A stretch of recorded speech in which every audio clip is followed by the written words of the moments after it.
کرے گا، اس کے لیے سب سے اہم ذمہ داری جو ہے وہ بیٹوں والوں کی ہے کہ وہ عزم کریں. میں نوجوانوں سے بھی مخاطب ہوں کہ وہ عزم کریں کہ ہم جب بھی مانگیں گے پیشانی سجدے میں رکھ کے اللہ سے مانگیں گے، اور ہم اپنے ہاتھوں پر اللہ کی دی ہوئی طاقت پہ بھروسہ کریں گے، خود کمائیں گے، سنگلاخ چٹانوں سے بھی اپنی ضرورت کو نکالیں گے. کسی غریب کی بیٹی سے یا امیر کی بیٹی سے جہیز نہیں مانگیں گے.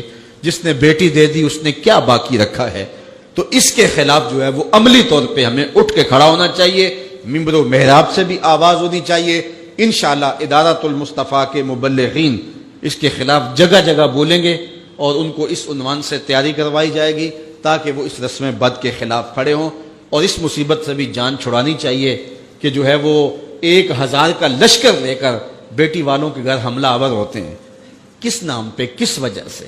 اور وہ لوگوں سے قرض اٹھاتے پھرتے ہیں. میرے پاس ایک خاتون آئی، کہنے لگی کہ 50,000 روپیہ قرض لیا تھا تو سود پہ لیا تھا میں نے، اب 1.5 لاکھ روپیہ ہو گیا ہے، تو وہ وعدہ آ گیا تو میں دے نہیں پا رہی. تو ساتھ اس کا بچہ تھا اور وہ ٹانگوں سے معذور تھا. وہ منظر مجھے نہیں بھولتا. تو کہنے لگی کہ آپ کسی کو بھیجیں اور دیکھیں ہمارے دروازے پہ وہ کھڑے ہوئے ہیں. کتنے شفاق لوگ ہیں.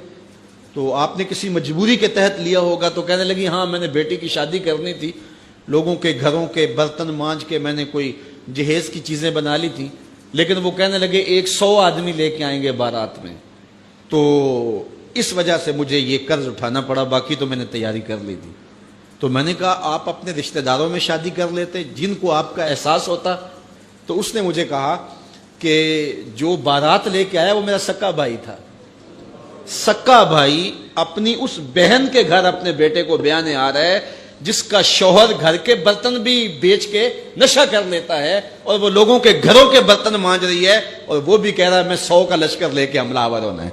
اسے نہ شرم آئی نہ حیا آیا، اور اس نے لوگوں کے جو ہے وہ برتن مانج کر کے جہیز بنایا، پھر سود پر رقم اٹھائی اور پھر اس نے ان کی وہ 100 کے لشکر کی دعوت کی.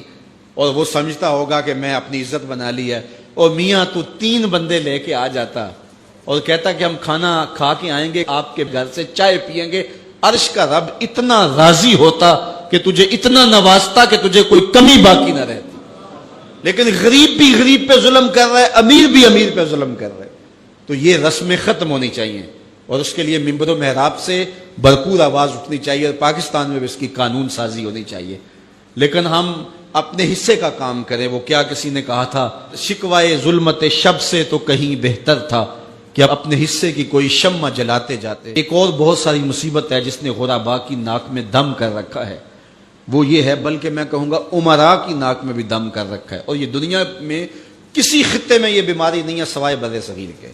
اور وہ کیا؟ یہ جہیز، کہ باپ ساری زندگی کماتا رہتا ہے اور بیٹی کو دیتا ہے، پھر دوسری بیٹے کے لیے کماتا ہے، پھر تیسری بیٹی کے لیے کماتا ہے، اور ساری زندگی جو ہے وہ جہیز میں لٹا دیتا ہے.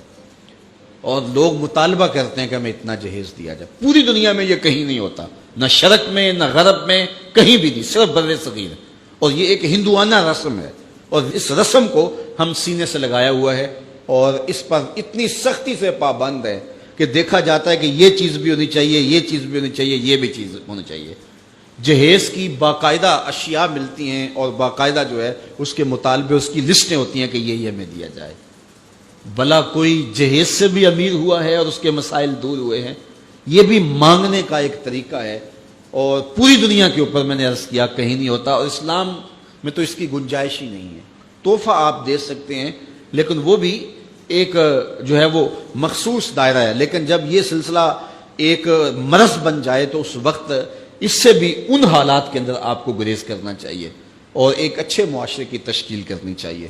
اور اس کے لیے ظاہر ہے جو بیٹیوں کے ماں باپ ہیں ان کے لیے اس کے خلاف جہاد کرنا بہت مشکل ہوگا.